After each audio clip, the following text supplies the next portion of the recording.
तर पहाटेच्या शपथविधीवर अजित पवार पहिल्यांदाच बोलले। 2019 मध्ये निकालानंतर अमित शहांसोबत शरद पवारांची बैठक झाली। मोठ्या उद्योगपतीच्या घरी 5 ते 6 बैठकीमध्ये मंत्रिपदही ठरली होती असा दावा अजित पवार यांनी केलाय। मुंबईमध्ये आल्यावर शरद पवारांनी शब्द फिरवला असा आरोप दादांनी केलाय। अमित शहा यांनी शब्द पाळण्यासाठी मला फोन केला होता असं अजित पवार यांनी म्हटलं आहे। 2019 ची निवडणूक झाली।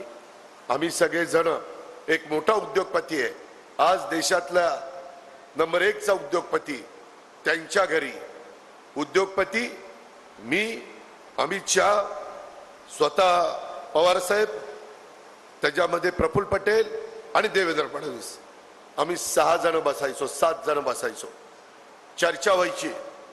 देवेंद्रजींचं माझं आम्हाला बसवलं, सांगितलं की कसं 35 जिल्ह्यांचं पालकमंत्रीपद कुणाला, कोण कोण मंत्री, कोण कोण राज्यमंत्री, 43 मध्ये भाजपच्या किती, राष्ट्रवादीचे किती, कुठली खाती, सगळी चर्चा 5-6 मीटिंग मध्ये झाली। मला एक दिवस अमित शहा म्हणाले की अजितजी, ह्याच्यामध्ये चर्चा होती परंतु नंतर ती शब्द पाळला जात नाही, तुम्ही या चर्चेत आहात, तुम्हाला शब्द पाळावा लागेल। ह्याचे साक्षीदार देवेंद्रजी आहेत, ह्याचे साक्षीदार प्रफुल्ल पटेल आहेत, त्याच्यामध्ये मी होतो आणि त्यांनी आम्हाला सांगितलं। मी म्हणलं हरकत नाही, परंतु मुंबईमध्ये आल्यानंतर नंतर काहीतरी वेगळीच चर्चा व्हायला लागली। मी म्हणालो हे असं कसं, आपलं तर ठरलंय तसं आणि हे का चाललंय वेगळंच, हे कसं होईल?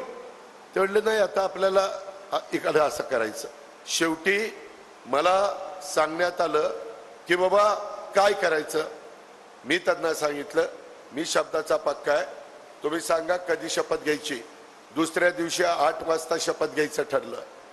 त्यामध्ये लोक सांगतात, मीडिया सांगतो पहाटेचा शपथ होती, पहाटेचा शपथ होती।